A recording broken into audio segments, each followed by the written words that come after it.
I feel like I'm running out of things to say. Maybe I should listen to him.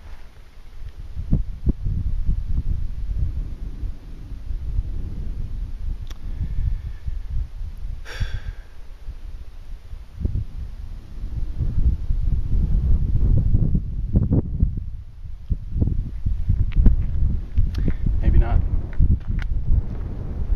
Beautiful day.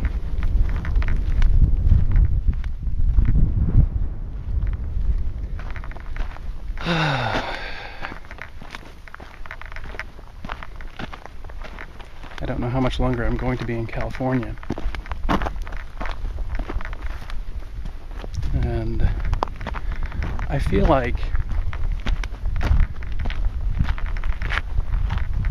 in a sense I've failed on my effort to get a system in place to predict the next big California earthquake and be able to warn people before it's coming. I was thinking with the iPhones and Twitter and all of the systems that we've developed and the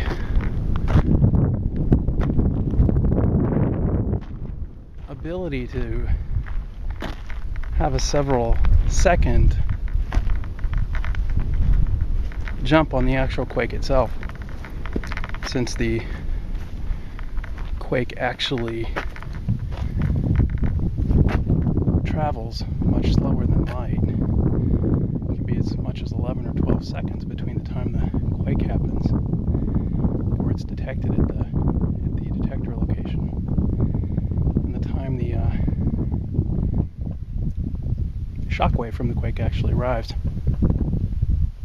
So it'd be time to send a tweet or broadcast SMS to a iQuake application on your iPhone. But I just don't think it's going to happen, and I think it's really sad. And I've been thinking about all the people who have detracted from my work and who have been interfering, very actively interfering, disinforming, manipulating, and all the other people who are just so fucking ignorant that they can't think for themselves. It's so sad. It's so sad that I have failed on this. I don't really know what to do.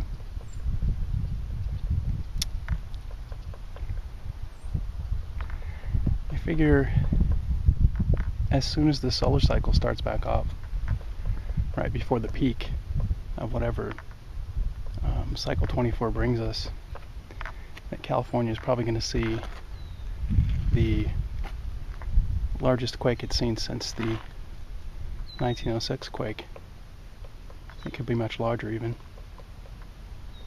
Unfortunately, the core weather modeling indicates that the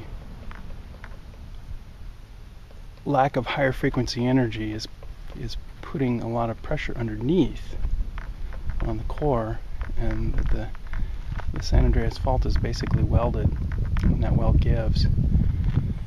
Because there's been very little movement, there might be a lot of movement all at once. That's my concern. And if you look at the timing of the 1906 quake, it happened about the middle, right before the peak of that solar cycle. And so, I don't know if that's really going to happen or not. I hope not. It's only a matter of time. A good geologist will tell you there's no way to stop it.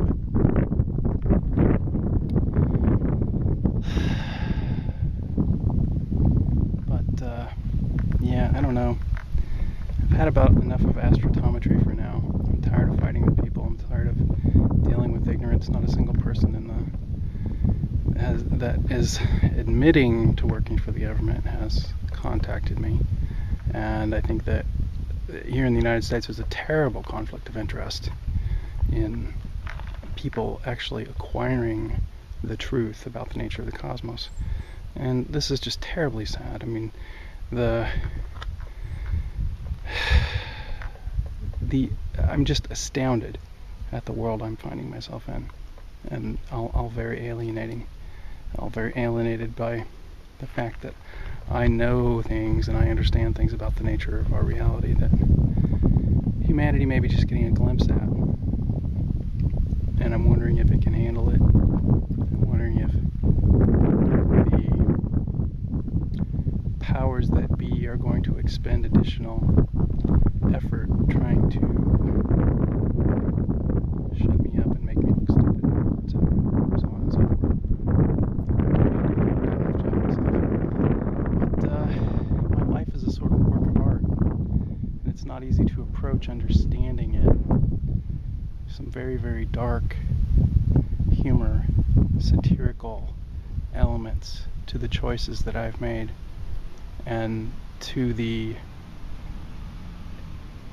underlying ironies about the nature of the gift that astrotometry would be as far as the discovery of the sun-grazing comet, and what underlies or what has enabled that gift. There's a very deep, dark ironies there, and I don't know how many people know me well enough to see that, but in time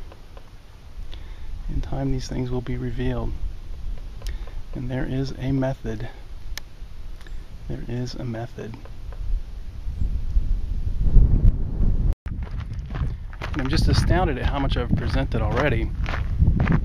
When I think about it in context, that I haven't really even scratched the surface of the things that I have covered with myself, the things that I already have worked out using astrotometry and using the node pattern model for physical mechanics. And obviously I think eventually the earthquake thing will be worked out, and the cyclone thing is usable now. No additional work needed there, or very little. Anybody that's willing to take a look. It just irks me that I haven't gotten contacted by anybody.